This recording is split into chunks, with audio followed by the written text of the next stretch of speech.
에덴 동산 그 아담과 하와가 선악과를 따먹고 그리고는 이제 나무 그늘 뒤에 숨었습니다.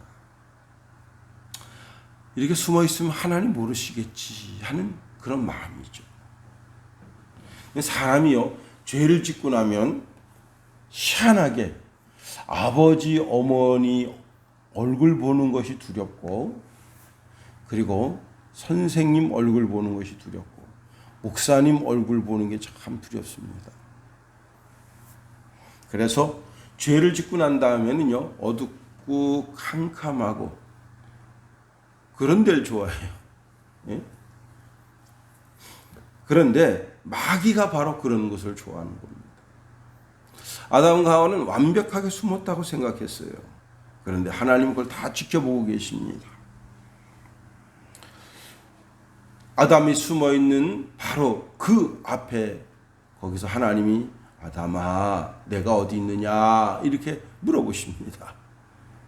예. 아담이 숨어 있는 것을 몰라서 물어보시는 게 아니에요. 내가 지금 어디 있니? 너의 영적 주소가 지금 어디냐?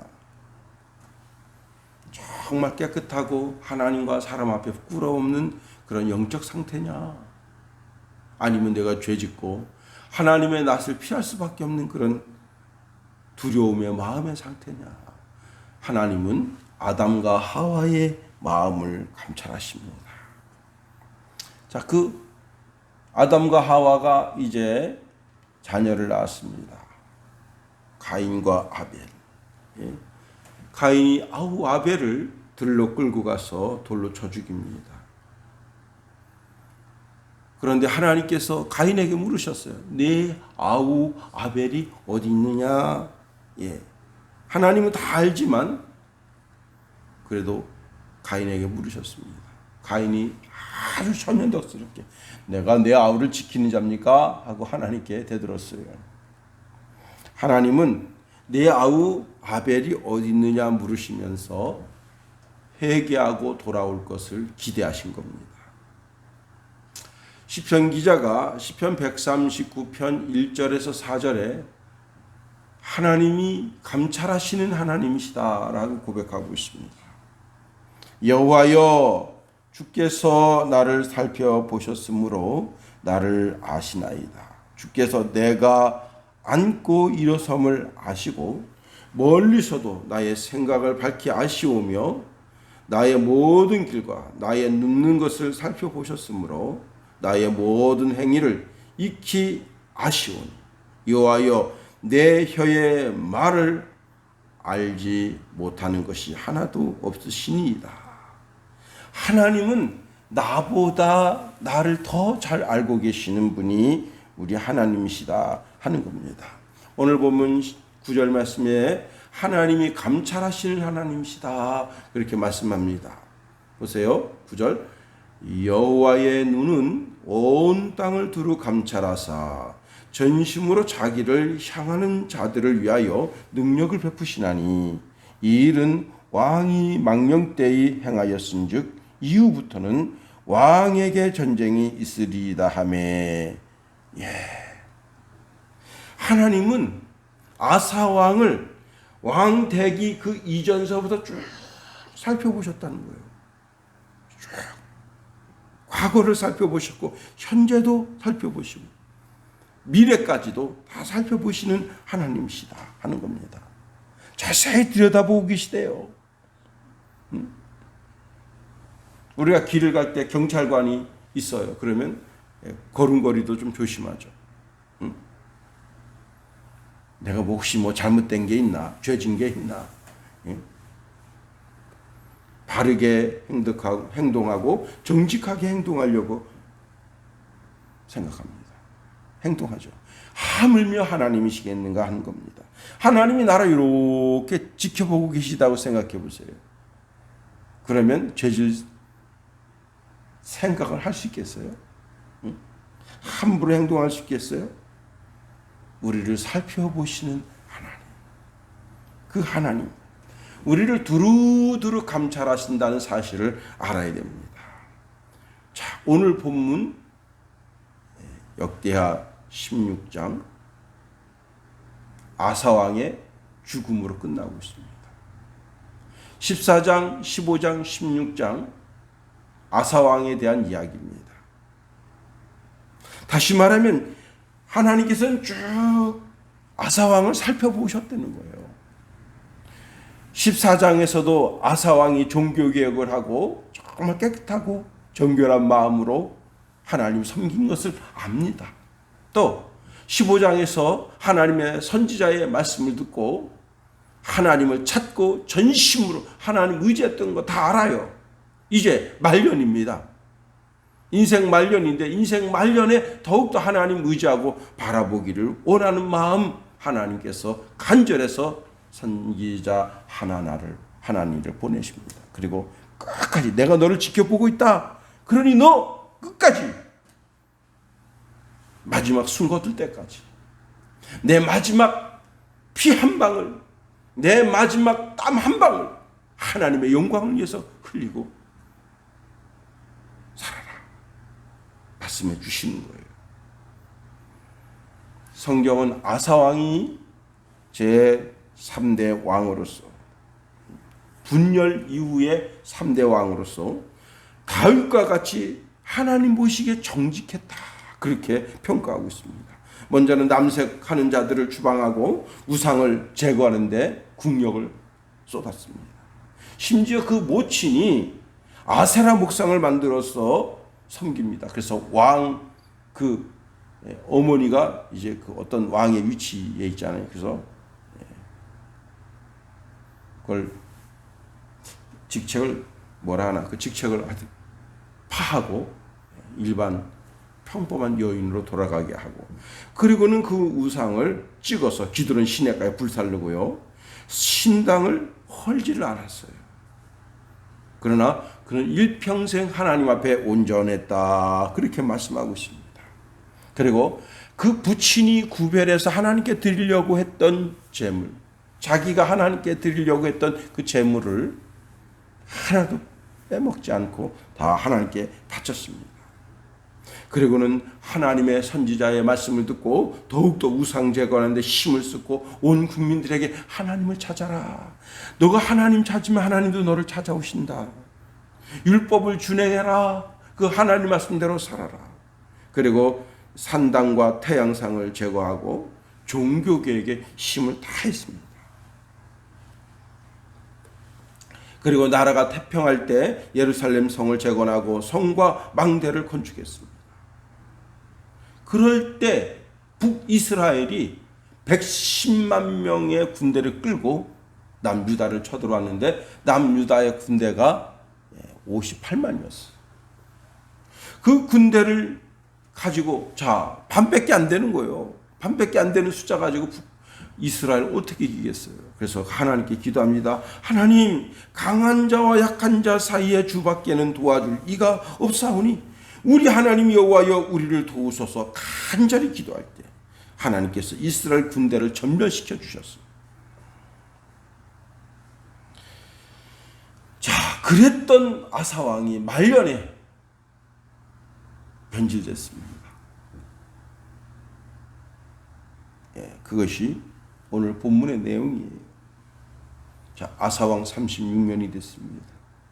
북이스라엘 왕이 바하사인데 유다를 치러 내려와서는 라마를 건축합니다. 근데 라마가 어디냐? 예루살렘에서 라마는 직선거리로 6km밖에 안 돼요.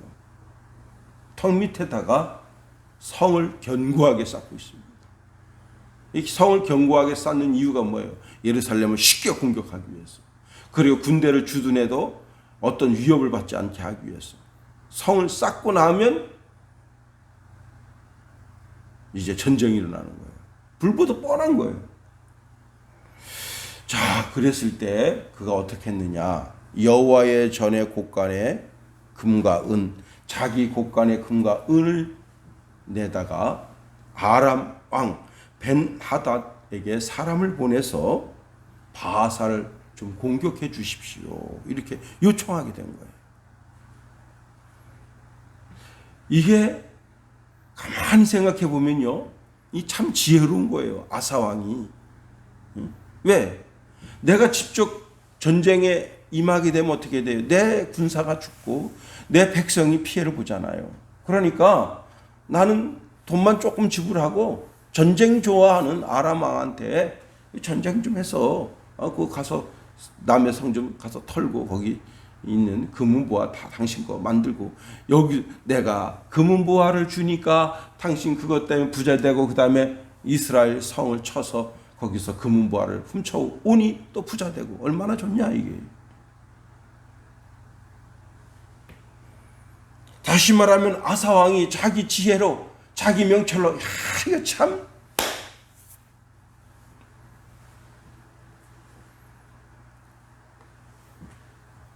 그래서 결국은 베나닷이 어떻게 합니까? 군대를 보내가지고 이스라엘 성읍을 치는데 이온과 단과 아벨마임과 납달리 모든 국구성을 쳤어요.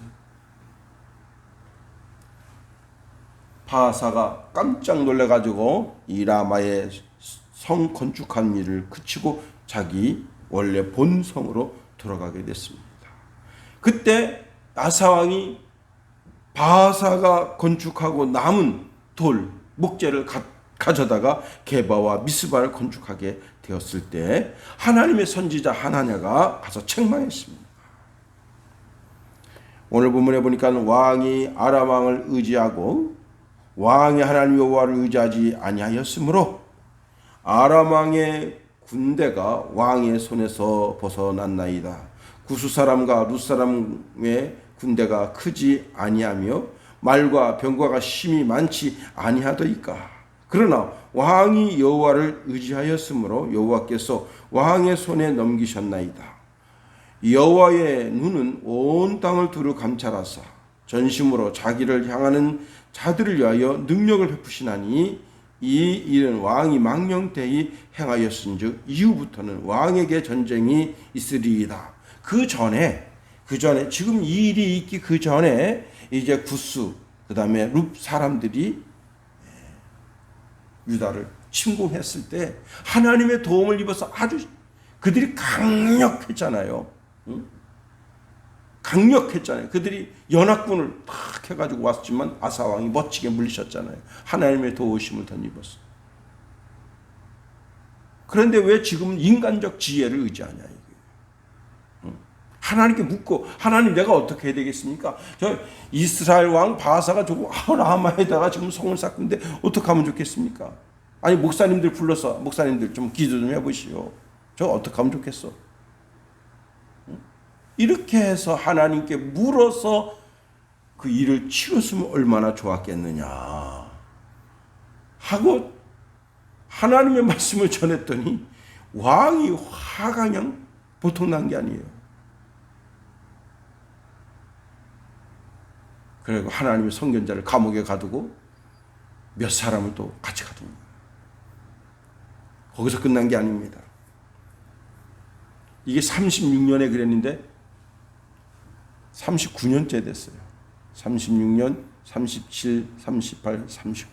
4년 지난 뒤에 어떤 일이 벌어졌느냐. 발에 병이 났어요. 야, 발에 병이 났다? 제가 주석책을 쭉 들여다봤는데 어떤 병이었는지는 말씀하지 않고 있습니다. 근데 그 발에 병이 났다 그럼 보통 우리가 무좀 생각하잖아요. 예, 무좀도 독이 뻗치면 무섭습니다. 이게 또 파상풍은 아니겠나 하는 생각을 가져요. 파상풍은 참 무섭습니다. 하여튼 어떻든지 간에 발에 병이 났어요. 자, 발에 병이 났으면 우리가 내가 할 일은 다 해야 되죠. 의원을 불러오고 또 좋은 약을 쓰고 그리고 어떻게 해야 되겠어요? 신앙적으로 하나님 혹시 이게 내가 지금 나라를 잘못 다스려서 하나님 징계하심인가요? 하고 하나님께 묻고 하나님 이 병 발 좀 깨끗하게 치료해 주세요. 그리고 하나님께 물어야죠. 하나님께 기도해야 되죠.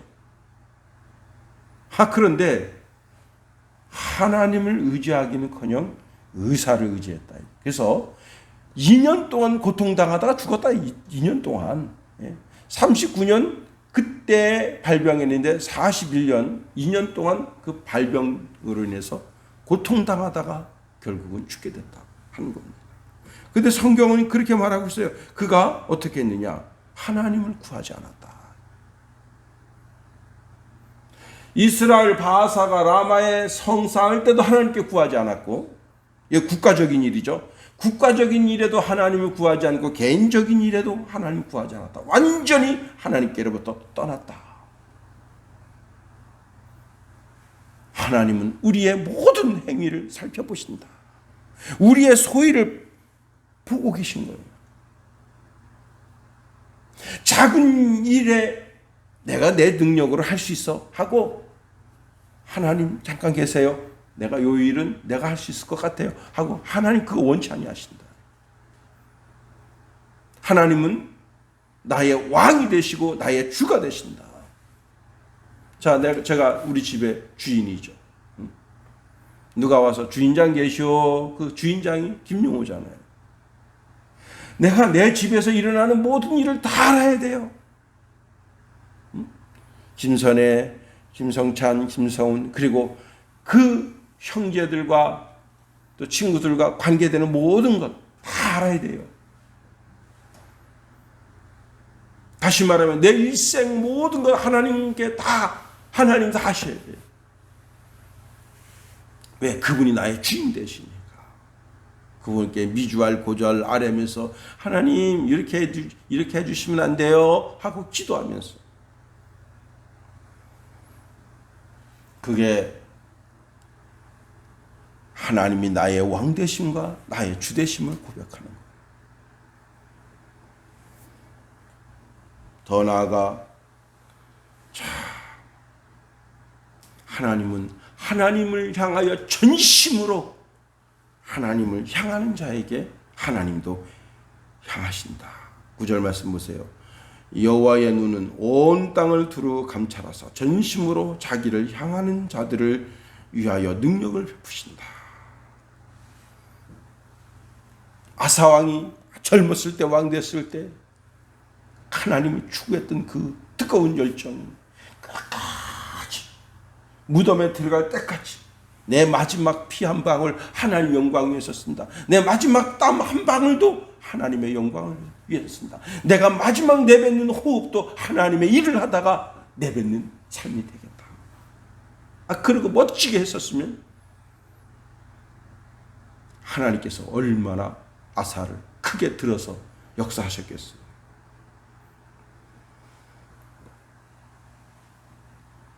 그런데 말년에 그가 전심으로 하나님을 찾지 않습니다. 실패된 신앙의 삶을 보여줍니다.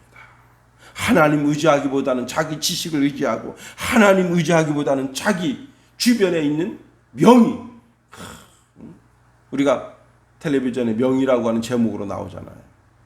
그래서 대한민국에 있는 의사들 명의들을 딱 불러다가 이 질병은 어떻고 저쩌고 사례들을 보여주면서, 그래도 하나님께 기도해야 된다.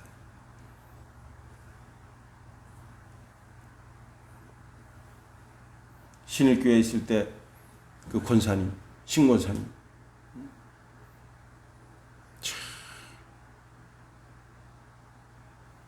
나는 진짜 내 평생에 그렇게 순종 잘하는 권사님 처음 봤어. 진짜 나는 그래서 진짜 하나님 역사하시는구나. 순종하는 여인 목사가 신방 가는데 사람이 없어요. 이게 참 곤란하잖아. 왜냐하면 이게 어느 젊은 여인 집에 신방을 가는데 그 젊은 목사가 그냥 뚫레뚫레 갈 수가 없잖아요. 그래서 권사님 둘이나 셋 데리고 가는데 신방대원이 다 빠지고 없어. 그럼 그 권사님한테 전해. 무조건 전해. 그럼 권사님 집에서 뭘 하느냐? 알바를 해. 알바. 곰탱이 눈깔 붙이고 있어. 권사님, 왜 그러세요 목사님? 신방 가야 되는데 신방대원이 없네요. 가실 수 있겠어요? 그래요. 그러면 제가 준비하고 있을게요. 한 30분 있다 오시면 안 되겠어요? 왜? 지금 옷이 그러니까 자기도 준비를 해야 되잖아요. 평생에 그 권사님 노가 없었어요. 실어요가 없었어요. 그런데 그러다가 요르결석이 생겼잖아요. 그런데 의사들이 하다 안 돼가지고 이거 수술해서 꺼내야 되겠어요. 내일 수술하면 오늘 검사하러 갔는데 초음파 기계로 아무리 찾아도 돌이 안 보여. 그래서 그냥 퇴원했잖아요. 그때 그 수술비가 얼마였는가 하면 그게 800만 원인가? 하여튼 뭘 준비하신 게 800만 원이었던가 하여튼 거 그래요. 그래가지고 하나님 고쳐주셨는데 하나님 앞에 드린다. 그 돈을 싹 갖다 바친 거예요. 그에다가 칼도 안 대고 고쳐주셨으니 얼마나 감사합니다. 평생에 주의 종이 이렇게 하십시다. 권사님 둥지마을에 김매러 가십시다. 예. 한 번도 노가 없었어. 아사왕이 자기 귀에 바른 소리 들려준다고 선지자를 갖다가 가두고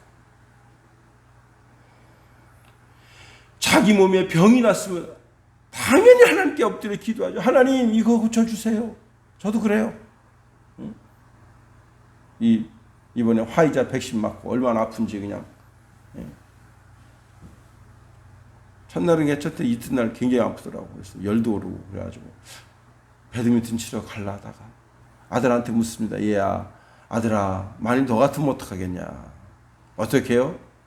열이 나는데 이 펜잘 하나 먹고 배드민턴 치러 가는 게 옳겠냐 아니면 집에서 쉬는 게 옳겠냐 그랬더니 저 같으면 집에 있겠어요. 그래 알았다.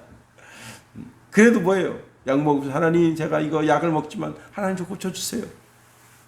하나님께 기도하잖아요. 그까지 무좀 때문에 죽었다.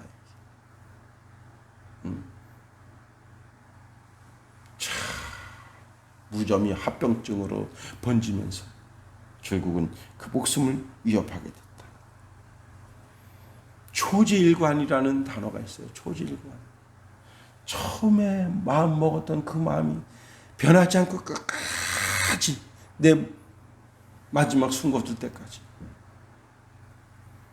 평생에 우리의 신앙이 초지일관 변치 아니하고 주님께서 얘야 넌 참 너 평생에 나를 의지하고 나를 바라보면서 천국까지 왔구나. 칭찬과 축복받는 믿음의 권속 되기를 예수님의 이름으로 축원해드립니다. 주기도문 하겠어요. 하늘에 계신 우리 아버지, 아버지의 이름을 거룩하게 하시며 아버지의 나라가 오게 하시며 아버지의 뜻이 하늘에서와 같이 땅에서 이루어지게 하소서. 오늘 우리에게 일용할 양식을 주시고 우리가 우리에게 잘못한 사람을 용서하여 준 것 같이 우리 죄를 용서하여 주시고 우리 시험에 빠지지 않게 하시고 악에서 구하소서. 나라와 권능과 영광이 영원히 아버지의 것입니다.